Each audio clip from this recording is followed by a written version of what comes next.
Good evening, everybody, and Shabbat Shalom to the 12 tribes of Israel, scattered abroad, believers in the Messiah.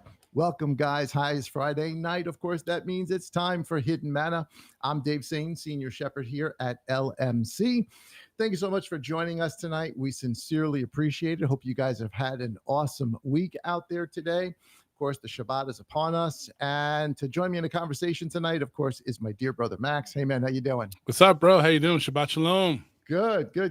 Had to hurry up and finagle some things there electronically, but we're doing good. Hopefully everything's Love when that happens, right? every week. It's every week. I know. I hear you. Yeah, we got a new little. I got my system updated today. All right. Yes, yep, that's right. Yeah, some new audio stuff there. Yeah. So in the comments, if anyone tell us how we sound, does it sound all right?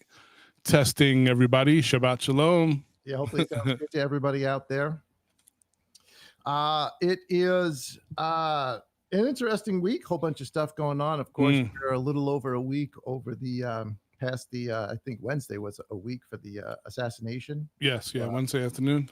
So, still all sorts of crazy stuff going on. They got the guy, obviously. And finding out it's a much, much bigger thing than they thought it was, and just crazy times. Yeah. Crazy times. My heart. I know a lot of people were in shock that I think they closed the case, basically, right? Well, I heard that they're going after Antifa, they're going after the national, what is it called, National Democratic Socialists, whatever of America. Who knows how many people had prior knowledge of this, but actually, if you've been watching some of the videos, even obviously, the whole world or a good portion of the world is mourning over this. Actually, if you watch if you don't believe there's demons, have you watched some of these videos of just the rejoicing that went on? Oh my goodness, this past week, yeah. You look at that and I'm like, oh my goodness, that's just a demon. That's just demonic. It really is. I mean, and it went across all walks of life, right? Yeah. From teachers, doctors to whatever, baristas, whatever. It didn't matter. It was just across everywhere, and it was pretty sickening to see. I couldn't even take it anymore. Yeah, I did too. I stopped watching after a while. I'm like, you know what? I just don't even want to see this stuff. It was sick. But it is really sad that it happened. And then even in America, aside from the biblical aspect of how evil it was, people were like, oh, that's our right to free speech. And I was watching a gentleman, he says, yeah, in America, you do have free speech, correct? But there's also a consequence to what you speak, right? You can't just say, God forbid, remember back in the day, everyone always knew, don't prank the White House. I remember a school teacher of mine said that you'll have the Secret Service knocking on your front door. And nowadays people are wishing Trump dead. They wish, and they get away with it. It's just. Hopefully they're getting the Secret Service come to their door. Oh, yeah. Even with all of that, have you seen the videos of people all over the world this past weekend gathering together? Oh, you seen England too, right? Was it England, right? Poland? And the news tried to downplay it. They were so upset. The people they said, "Oh, maybe close to 100,000." They said there was millions of people. They say 2 to 3 million people. That was just England. It happened in New Zealand. It happened in Australia. It was happening all over the place. I didn't put the video up, but I saw a video. I think I shared it with you yesterday of Grand Central Station here in NYC. You did just praising and worshiping, and I'm like, it's sad, but it sometimes does take the blood of a martyr to wake people up. And I saw all sorts of videos of people that are not just leaving the left, but that are starting to want to investigate who the God is that this man worshiped. Yep, and I'm not gonna give them any more credit than they do, but even Hollywood, there's a lot of actors and actresses standing out saying, if you are ever contemplating on leaving the Democratic Party, now's the time to do it. They just showed where their heart really is. They don't just disagree with the other side, they wish you dead. And that's a big difference, bro. Yeah, it's sad. But yet at the same time, you see just, the millions and millions of people come out. How many people are starting to call on you? And again, this is the beginning of their walk. This is the beginning. Oh, yeah. Understanding, obviously, we're in a little bit different place than they are, but we were there. Yeah, exactly. No, I agree. The beginning of the searching, I think a lot of people's lives are starting. I I don't think they even said attendance, right, in churches. attendance in churches is up. So I don't discount that at all. I No, think I'm no. like amen to that. That's wonderful. Yeah, if people want to start seeking in that journey, right? Hey, like you Mhm. said, we gotta be careful, when we start becoming the Torah police Yeah, and all that, because there was a time when Yah winked at us, right? And now, yeah, I agree. and we got to show that same grace. Really, that's what grace is, right? It's not living in sin, but to sit there and say, "Oh, well, you don't got the name right, you don't have this right, you don't have," um, you know, Yeah, that's not the way to do it. Not right now. I think we've all bumped into that, Hmm. from time to time. But no, you gotta, We got to live by Acts 15 right from the beginning from these people. We got to let them know, yeah, you right? gotta let them know, and then every time they go, they're gonna learn a little bit more, a little bit more, a little bit Yep, more. They're gonna learn His voice, and it's it's their walk. They're gonna walk out. They're going to work out their salvation with fear and trembling. that's right. That's right. Every person's responsibility. But I'm happy. I'm not happy. I'm blessed Hmm. to at least see that response out Oh of such yeah, a horrific, right. horrific. Compared to the other side, right? People wishing Right. death Yeah. on people, or people trying to see who this God of the Bible is, right? They're trying to, Yeah. right? They're trying to work it out and see. And I think that's a big first step for America, right? Well, I hope it continues. I hope that this is just it becomes an outpouring, and that more and more people search and try to understand. And it's not just happening here; it's happening in Islamic countries. Hmm. I keep watching the videos of what's going on in Iran. It's crazy. It's Yeah, wonderful. yeah. It's absolutely wonderful that so many people are leaving the world of Islam there in Iran, Hmm. and the mosques are empty, and people are coming to faith. Of course, they're being Hmm. persecuted for it, Yep, yep. but they're coming to faith, and yeah, I'm happy. Oh I'm yeah, about yep. that. Yep, Just that's why I always love what's his name, Zeph Porat, right?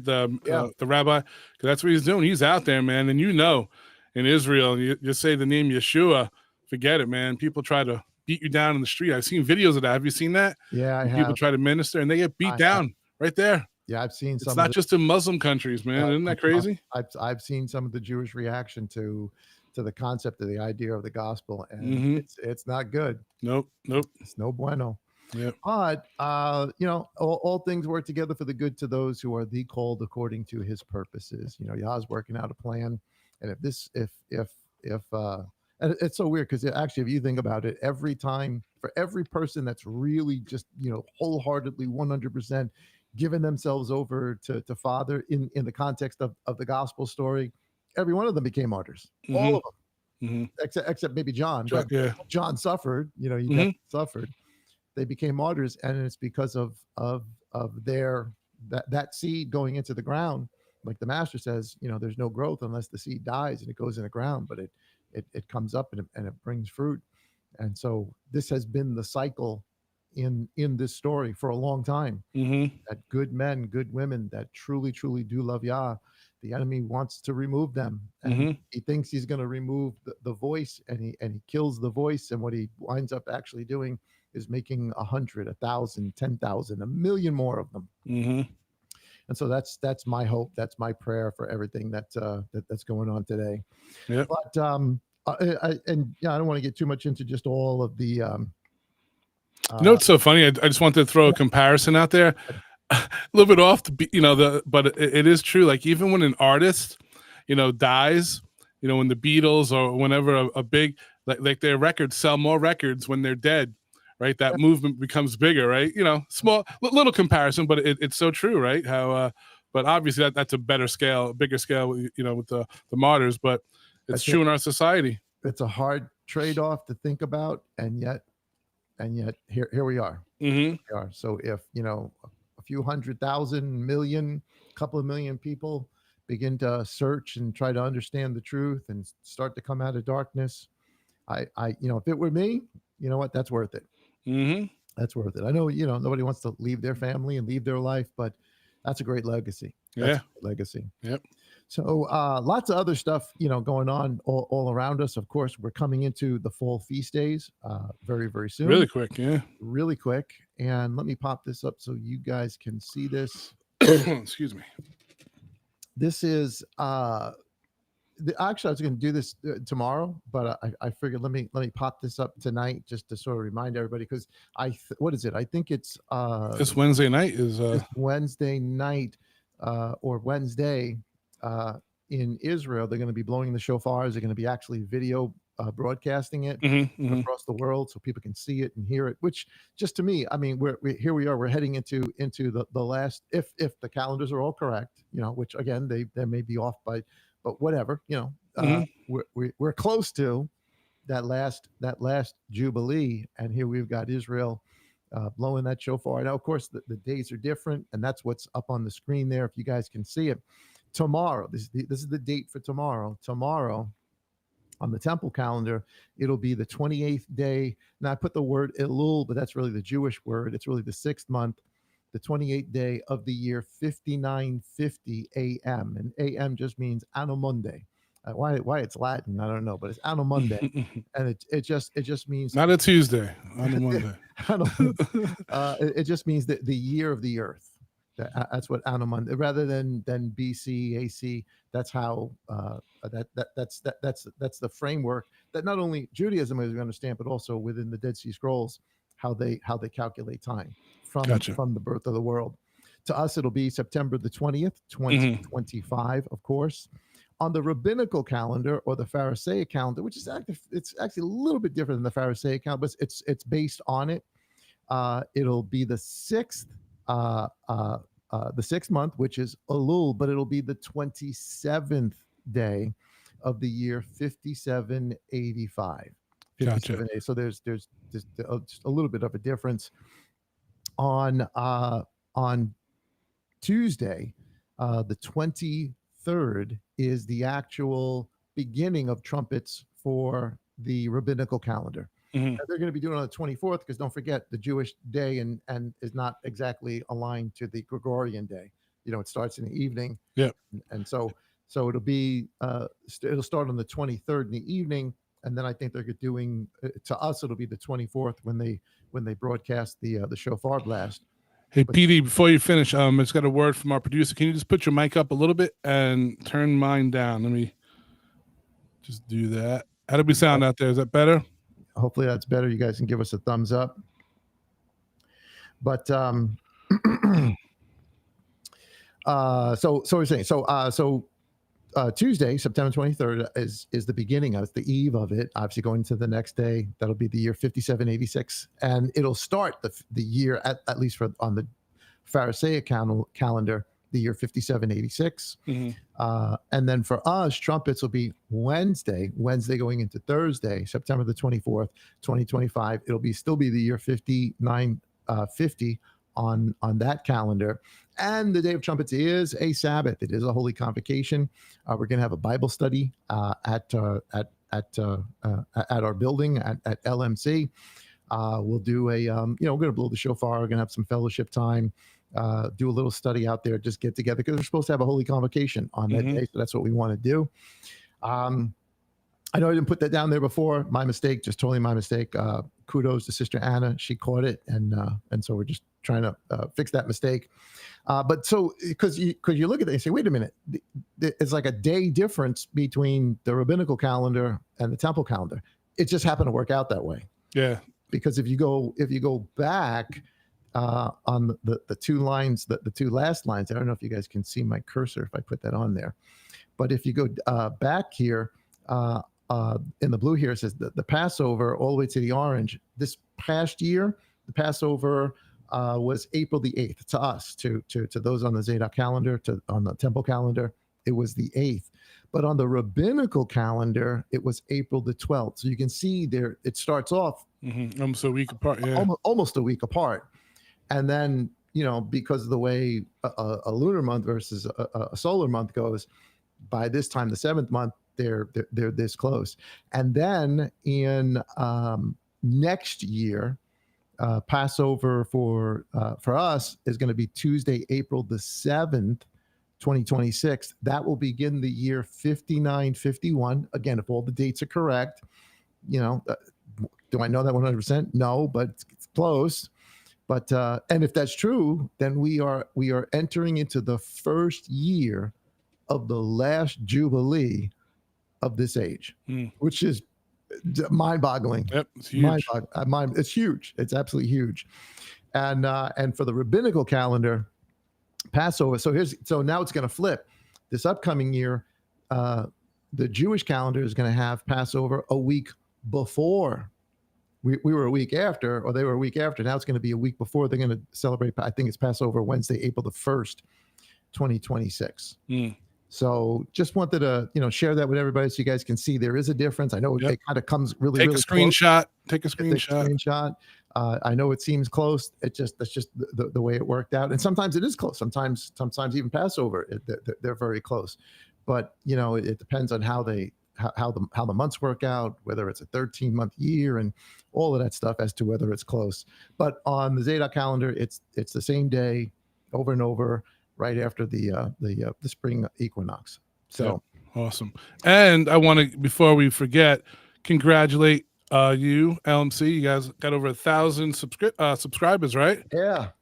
Was that on? You guys put it on social media. What was that on? I just saw it recently. I know that. I YouTube? think Anna put it on Instagram, on the LMC app. I saw it on the. Oh, that's what it was on the app. Okay. I don't know if we put it on Instagram. I think it might have been on Instagram as well. I think somebody put it on Instagram as well. It was part of the app, maybe during morning manna or something. I saw it. Yeah, So. yeah, that's certainly that's huge, man. And if anyone knows has ever been there, it's a little church in Pelham Bay, man. That's awesome. Yeah, it's good. Yeah, it's good. Little rinky dink, It doesn't matter the size, right? You're teaching truth, you're teaching Yah's word, and right, it's all Yah's doing. So praise Yah.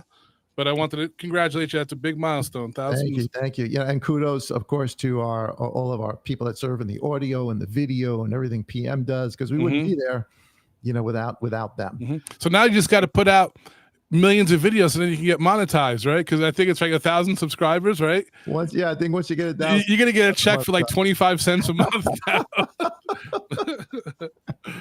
Speaking of which, last week we talked about Sophia. Yes. And we're gonna keep it open for this one more week. Sophia's a young girl, 13, right? Yes. She's 13 years old. She's dealing with cancer, very, very serious cancer.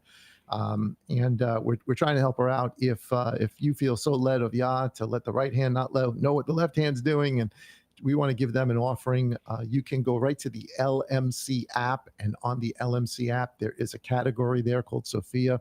You can donate there, whatever you can. If it's a $5, $10, whatever it is, it'll make a difference. This family is going back and forth trying to do all the different trials and stuff, and a little 13-year-old girl, and she's just going through an unimaginable time for her and for her family.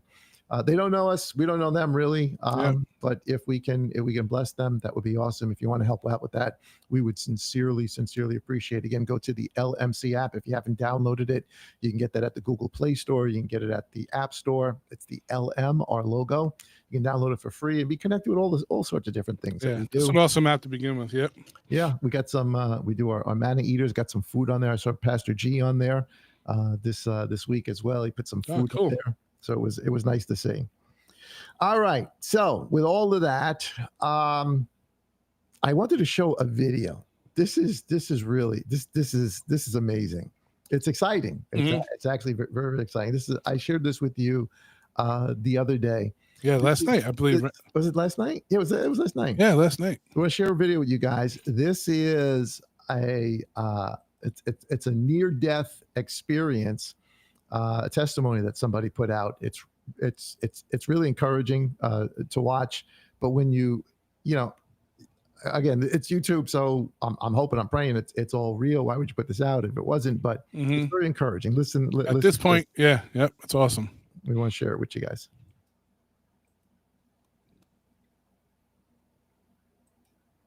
Here we go. My daughter drowned. She was underwater, according to our Ring cameras that recorded every bit of it, for 2 minutes and 38 seconds. Damn, bro. She's got baby lungs. She was 2 years old. Yeah, dead, bro. She should have been. My wife jumped in, scooped her out, said that she was blue and her mouth was open and she was at the bottom of the pool looking up, and my wife freaked out, obviously. Jumped in, picked her up, jumped out of the pool to obviously try to resuscitate her, get her some help. Before she even got out of the pool, she started crying. My wife didn't resuscitate her. Nobody resuscitated her. She just started crying. That's crazy. Color came back, called the ambulance. They rushed out. It was a big deal. Long story short, for the next couple of weeks, she just kept saying, Yahshua, Yahshua. My wife's like, what are you saying? Yahshua. What's that? My friend. I saw him. You can totally hear it. I'll play it for you. That's crazy. I'll play it for you.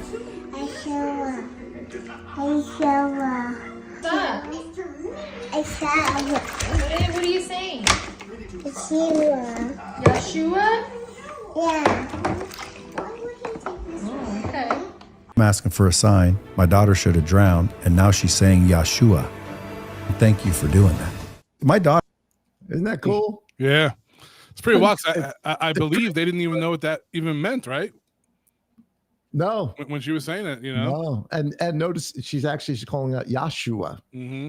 You know, Joshua, I guess in English we would say Joshua, but it's Yahshua. It's pretty wild, huh, bro? Even though modern Hebrew would be Yeshua, she's calling out Yahshua, which is, you get chills listening to that. Yeah. When I saw that, I had those little happy tears, right? Yeah. You know, again, as a parent, you couldn't, I mean, you see that happen.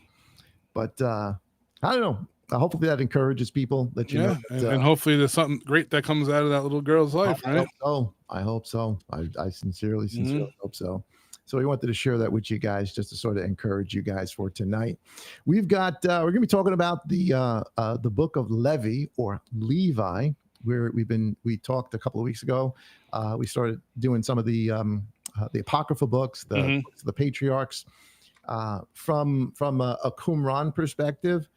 They believed in all these books. The way that they put it is that these books have been passed down from generation to generation to generation through Levi, through the tribe of Levi, through the priesthood. They kept these things all the way back from Adam, from Seth, from Enoch, and then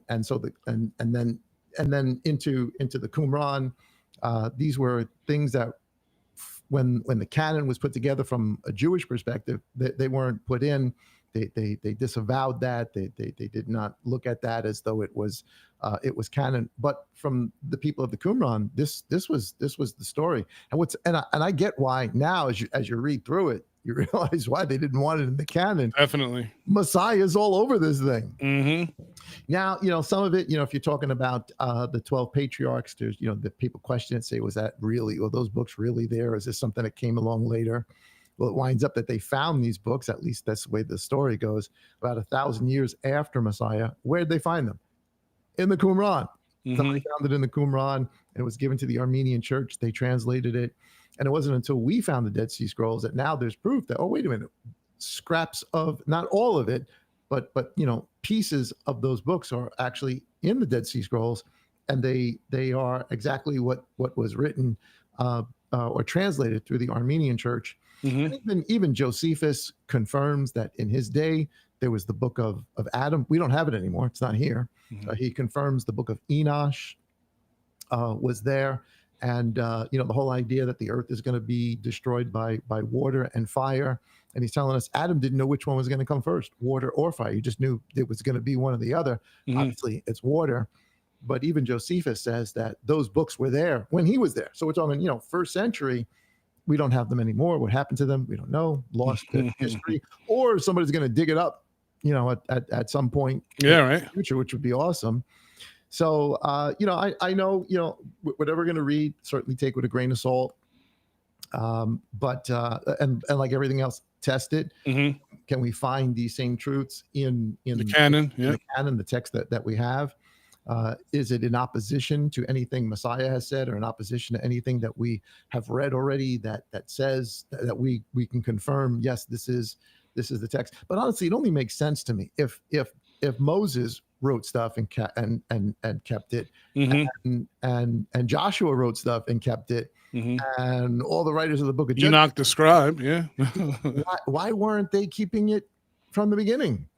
They knew a Messiah was coming. They knew what the story was. They knew the magnitude of what was happening. It just almost seems, why would we today? We keep records now. Of course, it's video records, but we keep records of everything today. Yep. So why wouldn't they? Yeah, because every generation was waiting for the prophet like Moses, right? Yeah. So Well, from Adam's perspective, they were waiting for the one promised in the garden, the one who's going to come mhm. from the seed of the woman. They knew that was coming. So it's interesting. It's an interesting read. We're gonna it's I don't know, it's like 16, 17, 18 chapters. And they're very, very short chapters. We're not going to get through the whole book tonight, but we want to read some of it. And as we do it, try to share with you guys uh, the gospel story. The gospel story. I don't know what happened. I think I lost you video wise there, brother. I don't know if you can still. Please run the camera. Let me see mine. Yeah, you check that out if you can get that. Sure. What you do while you're doing that, I'm gonna put this up for everybody to see. This is the book of Genesis. So before we start to get into the actual testament of Levi or Levi, and you guys can download this book. You can get it right online. It's everywhere. Yeah, I don't know. Your camera. Yeah, I unplugged it and plugged it back in. All right, It so didn't do anything. it'll reboot up. And then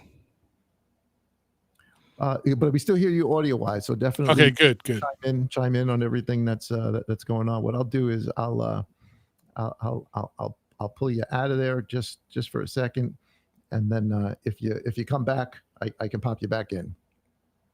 Can you hear me? Nope, I don't think you hear. Can you hear me now, brother? Yep, I can hear you. Okay, yeah, I guess I got to keep that screen up. Yeah, I'm not sure why the camera why we lost your picture, but we got your audio, so that's good. So here's Genesis chapter 34, which is the story of Levi, which is really sort of, so I guess the way that each one of the book of the patriarchs is written, and it makes sense because it's exactly what Jacob did Mm-hmm. before his death. He got his sons together, and he tells them, listen, this is what Yah says. This is what's going on, and he speaks to every one of them. We could read this in Genesis chapter 48, 49, the blessing to Ephraim, to Manasseh, the blessing, of course, to the other sons. Jacob splits apart the priesthood and the kingship. The priesthood, of course, is going to go to Levi. The kingship is going to go to Judah. And prophets are just going to get the ministry of prophecy is going to just be given to all sorts of people. But in the main topic of the book becomes what he and his brother did concerning the issue with their sister Dinah, because it's not just the 12 sons; they have a sister in the middle of them. Yep. So so here we go. Do me a favor, just you can give PM a shout out. Maybe you can give you a hand with that remotely. Here's Genesis chapter 34. We're going to read just some of the account so that we're familiar with it. And then as we go into the book of Levi, you're going to be like, oh, wait a minute. Okay, that makes sense. Here's the story. We get a little bit more color in the actual testament of Levi. So it says, and Dinah, the daughter of Leah, whom she had borne to Yaakov, went out to see the daughters of the land. And Shechem, son of Hamor, the Hivite, prince of the land, saw her and took her and lay with her and humbled her. Now, this is the scriptures version. I don't know. Yeah. But basically, he raped her. Mm-hmm. He raped her. He forcefully took her. Yeah. Right. So this story is bad to start right off with. He takes her. So it says, and his being clung to Dinah, the daughter of Jacob, and he loved the girl and spoke kindly to the girl. So he rapes her. Mm-hmm. And now he loves her, or at least he thinks he loves her. Mm-hmm. And he wants to speak nicely or kindly to her. It says, and Shechem spoke to his father, Hamor, saying, take this girl from me for a wife. So he goes to his father. This is what I did. Let's I think I got back on. Thank you, Matt. There you go. Awesome. What a job, man. The guy behind that you don't see pulling all the. Yeah, we're gonna call him Mr. 1000. So Jacob, verse 5 says, and Jacob heard that he had defiled Dinah, his daughter. So you find out your daughter's been raped. Now his sons were with the livestock in the field, so Jacob kept silent until they came. Because so just that tells you he knows that He knew, yeah. when the brothers find out about this, Yep. it's not going to be good. Nope. It's not going to be good. I mean, that's in any household. Can you imagine, right? Of course. Yeah. Of course. Yeah. We'll go do some business. So it says, and Hamor, the father of Shechem, went out to Jacob to speak with him. And the sons of Jacob came in from the field when they heard it. And the men were grieved and very wroth because he had done a senseless deed in Israel by lying with Jacob's daughter, which should not be done, obviously. It says, but Hamor, so this is Shechem's father, spoke with them saying, my son Shechem, being his soul, longs for your daughter. Please give her to him as a wife. This, to me, this is adding insult to injury. It says, and this is really important that we notice this. So their idea, that is the people of Hamor and Shechem, the young man who does this, the father's idea is intermarry with us, give us your daughters, and take our daughters for yourselves, and dwell with us, and let the land be before you. So his idea is, let's mix our clans. Let's just all become one people. Now, anybody who later on knows the Torah knows this is a problem, right? Deuteronomy 7, an absolute prohibition to the children of Israel. When you go into the land, I don't know, maybe verse 3, 4, 5, he tells them, do not worship the way they worship. Don't mix the way they worship with me and call it me. Don't use their things and call it me. That's idolatry. But he says, do not marry their daughters and let their daughters marry your sons. And I think prophetically, that's why Yah goes over so many things with mixing seed, mixing it, right? Because and what he tells them in Deuteronomy is, they're going to pull your sons and your daughters away from me, and they're going to go worship whatever the gods are of the people that they're worshiping. And if you don't believe it, look what happened to Shlomo, right? Well, here it is. So this is before that instruction is given with Moses, but the principle's already there, and you're going to see that the principle's already here, because Yah's word is eternal in the heavens, right? It's not like he made it up when he gave it to Moses. It was already there. So Shechem said to her father and her brothers, let me find favor in your eyes, and whatever you say to me, I give. Ask of me a bride price, and gift ever so high, and I give according to what you say to me, but give me the girl for a wife. So he wants to. I was trying to buy her, which is not that all. Obviously, it's not unheard of. That's a basic principle of that day, and probably most of human history. But the fact that he took her. Yeah. So the sons of Jacob answered Shechem and Hamor his father, and they spoke with deceit. Obviously, these guys, these brothers they're pissed because he had defiled Dinah, their sister. And they said to him, we are not able to do this matter, to give our sister to one who is uncircumcised, for that would be a reproach to us. So only upon this condition would we agree to you, if you become as we are, meaning circumcised, to have every male of you circumcised. So, an adult male getting circumcised today, you would be in like crazy pain for 3 or 4 days. Imagine back then. No anesthesia, no Vicodin, no Tylenol. Oh, and I'm sure the risk of infection was a lot greater. No amoxicillin, no penicillin, just a sharp flint knife or a sharp metal knife. No, thank you. No, thank you. So every male be circumcised. Then we will give our daughters to you, and take your daughters to us, and we shall dwell with you, and shall become one people. This is scary, because the implications of this is going to, so who's behind this? I mean, just from a just a theological perspective, Satan's behind this. The deceiver's behind this, right? These are the people are going to become the people of Yah. Let's pollute them now. Now, yeah, let's put that seed in there now, and right, yep. It says, in their words pleased Hamor and Shechem, Hamor's son. And the young man did not delay to do this because he delighted in Jacob's daughter. Now he was more respected than all the household of his father. And Hamor and Shechem, his son, came to the gate of their city and spoke to the men of their city, saying, these men are at peace with us. Well, we'll see. So let them dwell in the land and move about in it, and see the land is large enough for them. Let us take their daughters for our wives, and let us give them our daughters. So basically he's saying, make a covenant with us. We can share the land. It'll be our land. When you fast forward to when Moses and Joshua bring them in, no. This land is the land of the people of Yah. Yep. He's going to remove everybody else.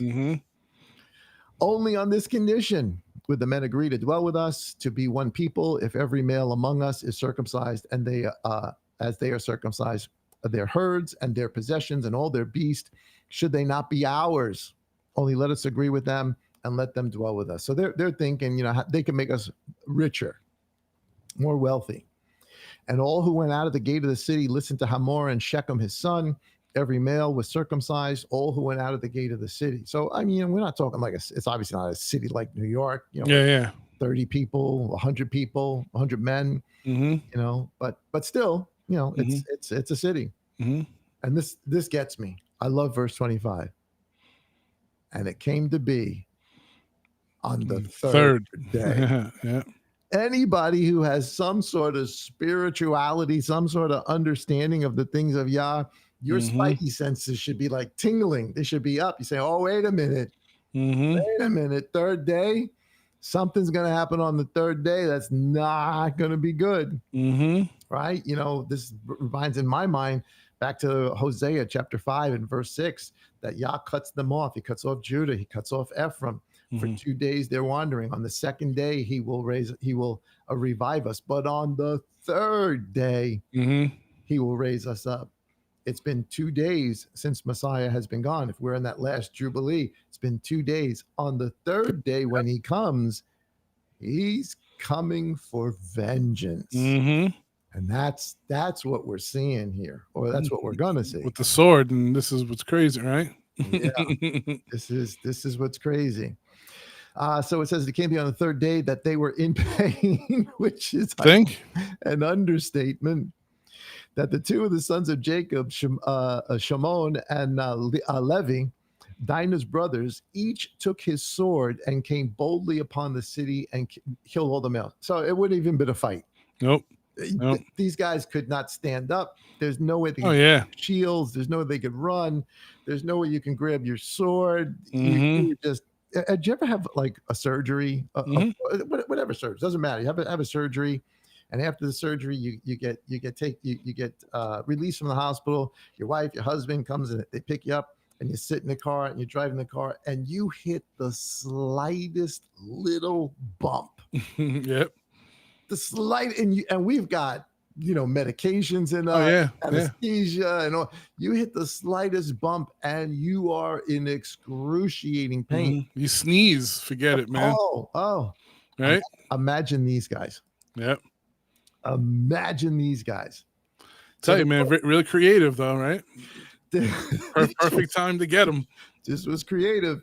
And they killed Hamor and Shechem, his son, with the edge of the sword, and took Dinah from Shechem's house, and they went out. They rescued their sister. Now, we're looking at this in 2020 hindsight.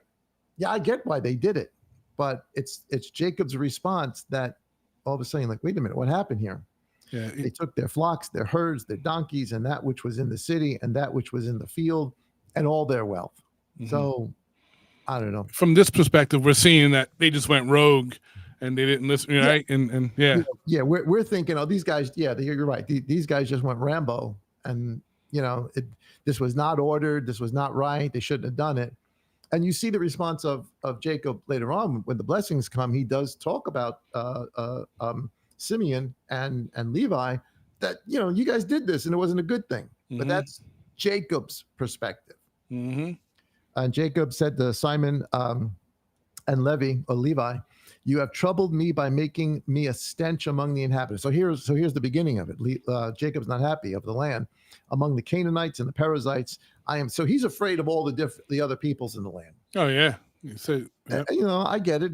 He's got a family and he wants to protect them, and this is just not going to look good. Mm-hmm. And I am few in number. They shall gather themselves against me and shall strike me, and I shall be destroyed, and my household and I. But they said, should he treat our sister like a whore?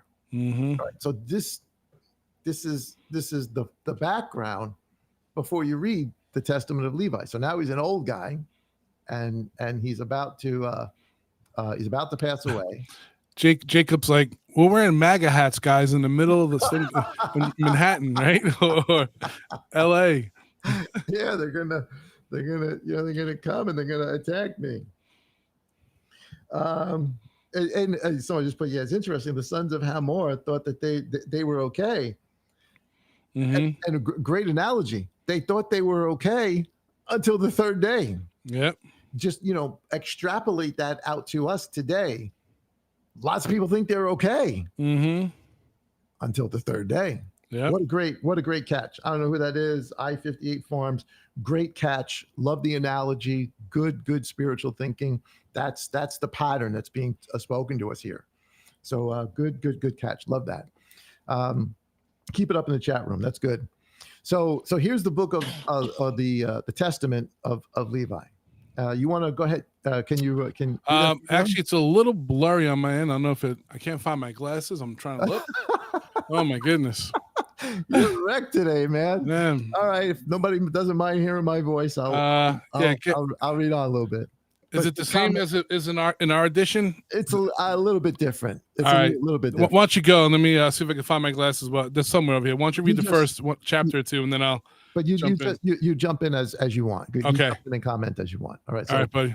So let's picture this in our mind. He's about to die, or he knows he's going to die. So the same guy that just killed Shechem, in this way is now going to die, and he's speaking to his children, and he's given us a little window into what happened to him. It says a copy of the words of Levi. Just that right there sort of validates it for me, because they're saying, no, this isn't the original writing. Scribes have copied it and copied it and copied it and copied it. The things that he decreed to his sons concerning all they were to do, and the things that would happen to them until the day of judgment. And actually, if you read Jacob's words to his sons, he says the same thing. He says, what shall befall you in the latter days? Right? Verse 2 says, and he was in good health when he summoned them to him, but it had been revealed to him that he was about to die. When they were all gathered together, he said to them, so he knows he's going to go, and this is what he's going to say. He says, I, Levi, was born in Haran and came with my father to Shechem. So Shechem's the name of a town, but it's also obviously the name of the son of Hamor. He says, I was a youth about 20 years old. It was then that together with Simeon, I performed vengeance against Hamor because of our sister Dinah. As I was tending the flock. So he's pouring out his heart to his kids. And obviously, I'm sure they knew this story. Yep. But now he's giving his perspective. I would imagine he probably kept this to himself. Hidden inside, yeah. I mean, as a dad, this is like stuff you would, that even though you did it as a kid, there's stuff you keep to yourself until that time. Yep. He says, I was tending the flocks in Abel Maul. A spirit of understanding from the Lord came upon me, and I observed all human beings making their way in life deceitfully. Sin was erecting walls, and injustice was ensconced in towers. I kept grieving over the race of the sons of men, and I prayed to the Lord that I might be delivered, that I might be saved. So he has this vision of just the sin that's in the world, and he's crying out, save me. Then sleep fell upon me. This sounds like Abraham. Yep. Yeah. Sleep fell upon me. I beheld a high mountain, and I was on it. And behold, the heavens were open, and an angel of the Lord, or the angel of Yah, spoke to me, Levi, Levi, enter. And I entered the first heaven, and I saw there much water suspended. So Firmament. this is before Moses, writes the thing. And so he sees this water. I didn't write. That's my first thought. Is like, is he talking about the firmament? Mm-hmm. And again, I saw a second heaven, much brighter and more lustrous, for there was a measureless height in it. And I said to the angel, why are these things thus? Now it sounds like John the Revelator. Mm-hmm. Who are these people? You know who they are. You tell me who they are. Yep. And the angel said to me, do not be amazed concerning this, for you shall see another heaven more lustrous and beyond compare. So today in sort of the Christian theology that we have, we know there are levels to heaven. Mm-hmm. Here it is. He's talking about 3 different levels, that ultimate levels, that last place, more illustrious, he says, than at any other aspect of it. Mm-hmm. Where were we? Verse 10. Yep. And when you have mounted there, you shall stand near the Lord. You shall be his priest, and you shall tell forth his mysteries to men. You shall announce the one who is about to redeem Israel. Whoa, wait a second. Isn't that cool? Wait a minute. His call to priesthood comes from Jacob. Mm-hmm. Puts up the priesthood and the kingship. And it isn't until his seed actually comes that we get Aaron and all the rest of them. Mm-hmm. But so if this testament's to be believed, he's telling them, no, y'all told me this beforehand. Mm-hmm. That this is the way things are going to work out, and that someone is coming to redeem Israel. That's cool, huh? Though you and Judah, through you and Judah, the Lord will be seen by men. Again, if this is to be believed, Mm-hmm. how does Messiah come? Yep. Well, from the tribe of Judah, Mm-hmm. right, as king.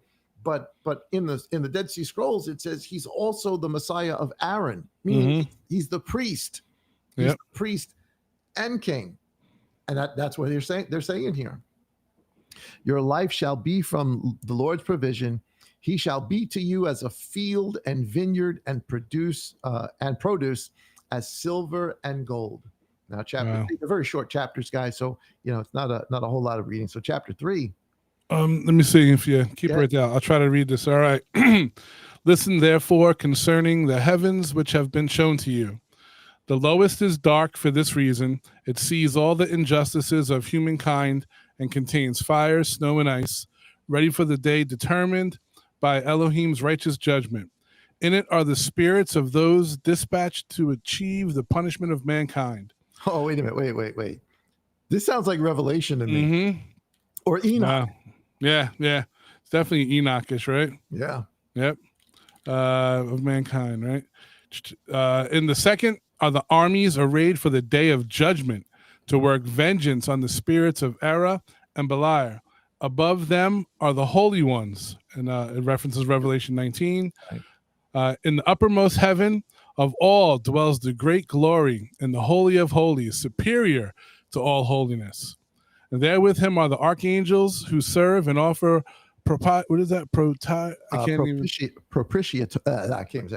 sacrifices to Yah in behalf of the sins. In placement of propitiatory. I'm not even saying it right. Substitutes. To me, it was the letters were too close together. My eyes are blurry. All right, sacrifices to Yah in behalf of all the sins of ignorance and of righteous ones. They present to Yah a pleasing odor, a rational and bloodless oblation. That's important. Yeah.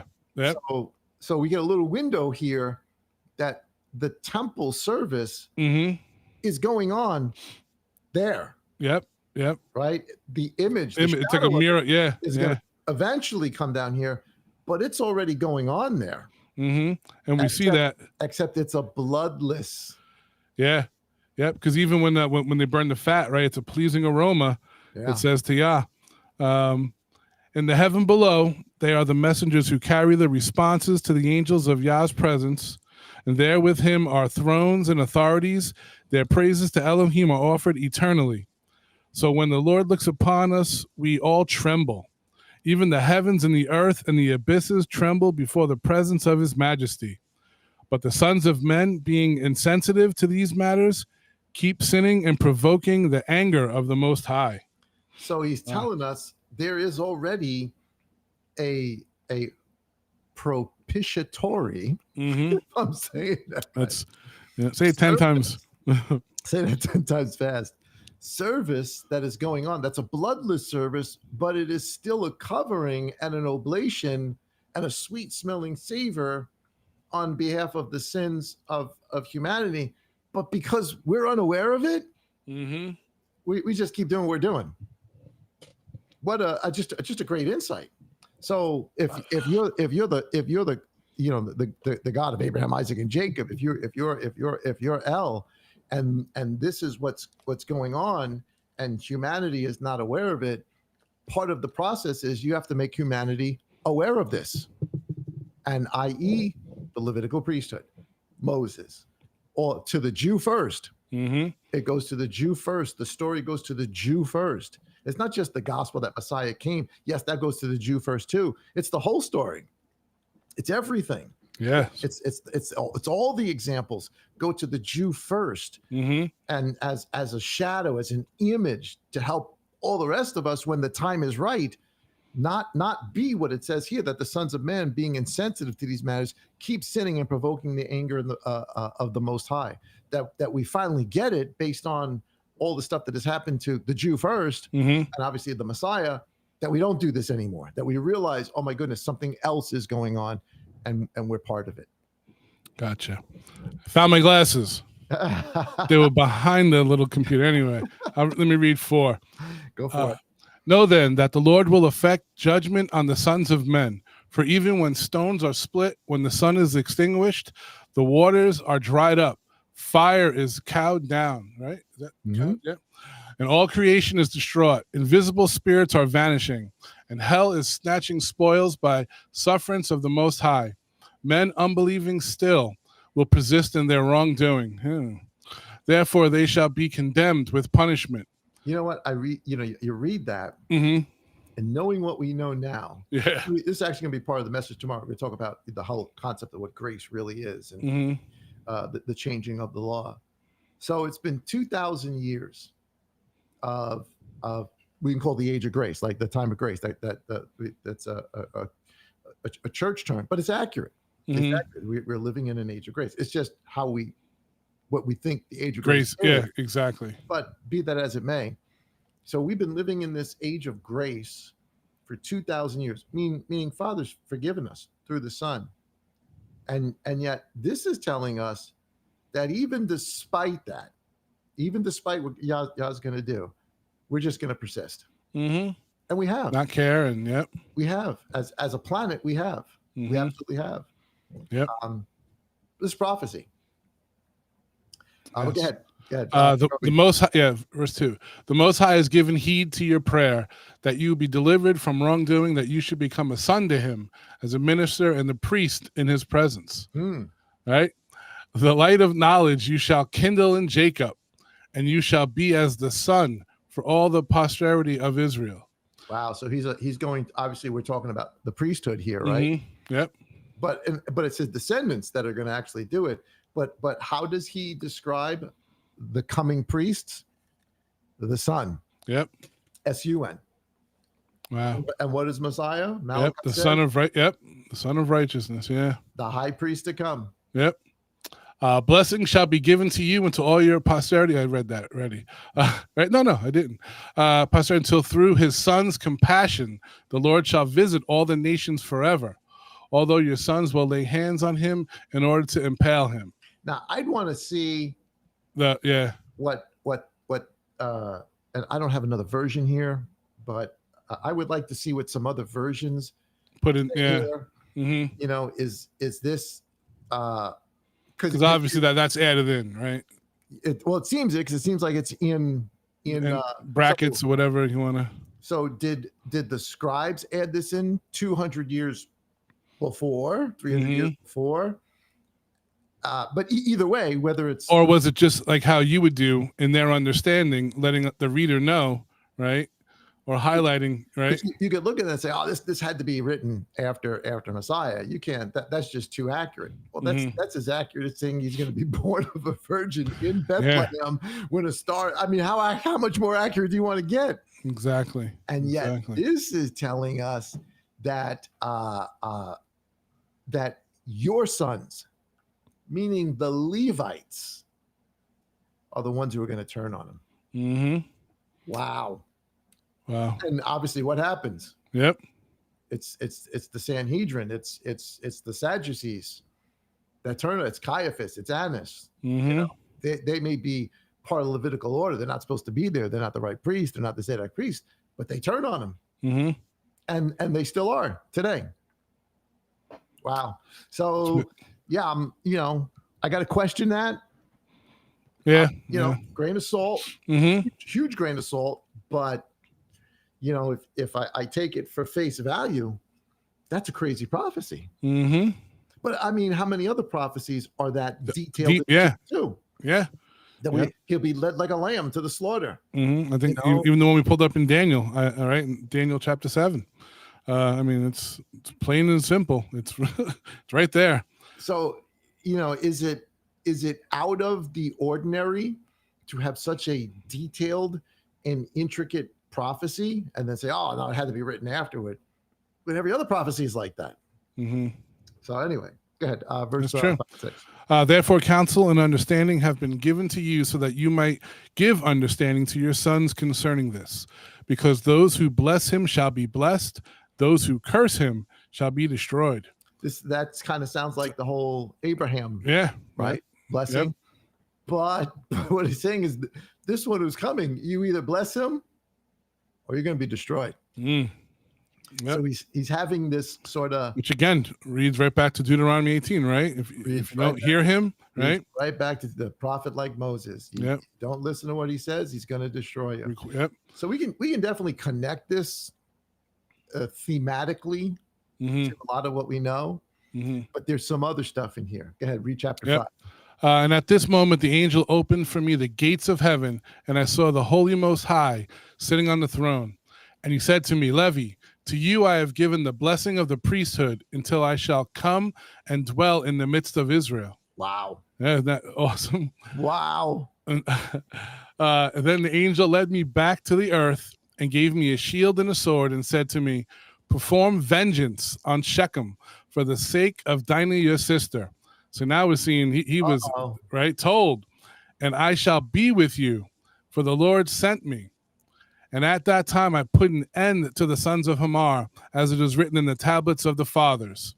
And I said to him, I beg you, Lord, teach me your name, so that I may call on you in the day of tribulation. And he said, I am the angel who makes intercession for the nation Israel, for they might not be beaten. And after this I awoke and blessed the Most High. Wow. So now, I want to know, in that translation, is it messenger? Because we know that right, the word messenger could either be, Mashiach, or is it an angel? Like, what is it in Daniel? Was it Gabriel, right? The intercessor for Israel, or right? I don't know. You know, are we talking about the Messiah, or are we talking about Gabriel? Because he says, "I beg you, Lord, teach me your name." So I don't know. Is he referring to? Is he referring to El, or is it Michael, or I don't know. Yeah, you got to you can read through it. I think you can probably interpret it both ways. I think we see the same speak with Samson, with his parents when the angel came and they were like, "What's your name? Teach me," right? And wow. And this is so Yah knew what happened to Dinah. He knows, obviously, because he is Yah, he's timeless. Yeah. He knows what the enemy's trying to do, pollute the lineage.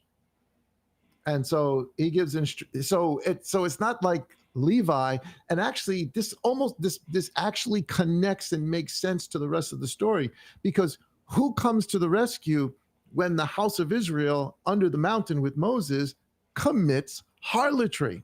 Yeah, Levi. Yeah, they're ready to pull out their swords. They're ready to, right? who comes to the rescue when the house of Israel is doing the whole Baal Peor thing? Mm-hmm. Levi does. Yep. So this is thematically consistent. But what we're getting here is that, wait a minute, they didn't just decide to do this. He's saying, no, I was told. Yeah. This is a righteous thing to do. Mm-hmm. So wow, and they explain it, right? I don't know if it's next chapter even, but why? Let's finish with chapter 6. Yeah, we'll end here.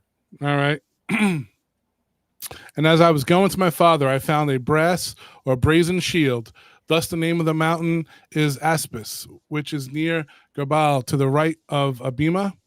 And I guarded those words in my heart. Then I advised my father and Reuben that they tell the sons of Hamar that they should not be circumcised, because I was filled with zeal on account of the abominable thing that they have done to my sister. Which is exactly what it says about Phineas. Mm-hmm. Yep. One that zealous everlasting covenant. Yep. So thematically, this is correct. Mm-hmm. Yeah. As a type, as a shadow, this is correct, because all the other types and shadows mirror this. Mm-hmm. And it's crazy that he actually, that at least, from this account, he told his father, no, don't do the circumcision thing. Yeah. Don't do that. Now, when we just read Genesis, it didn't mention the rest of the brothers, right? It just mentioned Simeon. No. It mentions all of them. They all came. Okay. They all came and did it. I just wanted to confirm. So right. They're the first ones. I think they kill Shechem and they kill Hamor. And then they start. Well, he says here, Levi, right? And Levi destroys Shechem first. I destroyed Shechem first. Simeon destroyed Hamor. Then my brothers came and destroyed that city by the sword. Yeah, which is exactly the account that we get in Genesis. And then when my father heard of this, he was angry and sorrowful because they had received circumcision and died. And so he passed us by in his blessing. Ooh. That's Genesis 49. Yep. Right? They don't get the firstborn. Mm-hmm. Thus we sinned in doing this contrary to his opinion, and he became sick that very day. But I saw that Elohim's sentence was guilty, because they had wanted to do the same thing to Sarah and Rebecca that they did to Dinah, and our sister, but Yah prevented them. Wow. So they were about to do that. They were just going to start mixing in and taking what they wanted, right? Yep. God knows the intent of the heart. Mm-hmm. Which is exactly what would have happened at Baal Peor. Yep. Which is exactly what was going to happen at the Mount Sinai with the golden calf. This was going to affect everybody. It would, you think of it like a cancer. It was a cancer that had to be excised. Yep. Wow. That's crazy. And then it says they persecuted Abraham when he was a nomad, and they harassed his flocks when they were pregnant, and they grossly mistreated. Is that supposed to be Eliezer? Who was born in his house? I would think it's Eliezer. Yeah. I'm guessing. Yep. Well, Ebleen, who was born in his house. This is how they treated the nomadic people, seizing their wives and murdering them. But the wrath of Elohim ultimately came upon them. This wasn't the first time. Yep. So they were willing to take the circumcision, but they realized what they were going to get in the end. So they thought, right? So the analogy then becomes, just as someone said before, the analogy then becomes, well, yeah, they had the name, but they weren't walking the walk. They were actually there to spread poison. Mm-hmm. And Elohim's something, right? Elohim's not a fool. Yep, he knew their hearts were wicked, man. And obviously we're only up at chapter 6. There's a lot more to the story. We'll pick it up another next week. And I tell you, it goes right back to what we said when he basically raped her. He didn't repent of it. He didn't repent. He just was like, all right, you know what, right? So yeah. And what did the serpent do? Mm-hmm. Did the serpent deceive Adam? Or did the serpent go after Eve? Yeah, it's true. Right? He goes after the woman. So there's definitely consistent patterns in this. Mm-hmm. I get it. You read that thing about, being impaled and the house of Levi is going to betray him. You look at that and you say, wow, gee, that's very, very, specific. Mm-hmm. But like you said, Daniel says there's going to be Babylon, then another one that comes, and another one that comes, and another one that comes, and the guy with the great horn, Alexander the Great, and 4 horns that come up. I mean, and that one most people don't realize when you get to Daniel chapter 12, he's talking about Rome. He's talking about Cleopatra and Mark Antony and Caesar. That Rome, Shittim, they call him. Comes. This is chapter 12. People read that and say, wait a minute, the history is just too accurate. Yeah. Had to be written after, except we have books that were written way before of that. So that, like, no. That's what Yah. So think about this. If Yah is who he is, if Messiah is who he is, if Messiah is Elohim, part of that there is no time with him, right? That's why time can be a day as like 1,000 years to him, right? So in a week he's actually going to redeem us from his perspective. Here's something crazy. So think about this. This will blow your mind. Think about this, everybody. So on the Mount of Transfiguration, James, Peter, and John are there, and they see on this mountain. Now I don't know if that's Mount Hermon. I don't know what mountain he's on for sure. I've heard different things, but Messiah's on a mountain, and he sees Moses and Elijah, and they know, they understand who they are. So here's a crazy thought. There is no time with Father. There is no time with the Son. Is it possible that when Moses appears on the mountain, that Moses is actually on Mount Sinai and seeing Yah, and Elijah is on Mount Sinai, and Messiah is on the mountain, and he's seeing them out of time? Isn't that a crazy thought? Now, whether that's true or not, no, I don't know, but that's a crazy thought. Because it can't. All right, so maybe they died and now raise them up, or is this they're not dead? That we're seeing them in the past, what would be the past to them, but where the master is, there's no time. Yeah, he is timeless. Yep. And that's how come they appear with him there. Or even a window, like we just saw before, right? With Jacob, I mean not Jacob, with Levi, right? Yeah, a window. An open window, because they have to know who it is. It's not like they were wearing a costume. Maybe he's holding the 10 Commandments. It's like, is this why Moses is just absolutely so sure, and why Elijah is so sure? Did they have this experience? I don't know. Yeah. Just something to think about. Yeah. Just something to think about. Yep. And when you see similar patterns to the scripture, why not, right? Yeah. Why not? So, it cool. doesn't have to be true, but it's definitely something that things that make you go, right? It's just one of those things that make you go, wow, I don't know. True. Maybe, possibly, I don't know. Could be. Either way, it was an amazing thing. Yep. Yeah. So obviously we're just in the beginning. This has 19 chapters, so we're gonna. Yeah, we'll be there for at least another two hidden matters. We'll go through. Yeah, there's some more really good nuggets coming up, man. Yeah. Well, I hope that you guys enjoyed that neat conversation, kind of getting into the weeds on some things. But you start to get through these books and you realize, oh my goodness, there are some major prophets. Now, the more and more I read these, the more and more I could see from a Pharisaic perspective why they wouldn't want these books. Oh yeah, just like they wouldn't want Isaiah 53. 53. Yep. Just like they wouldn't want Enoch. Yep. They wouldn't want that because it is too close. I mean, like exact to what the Messiah came and did. Yep.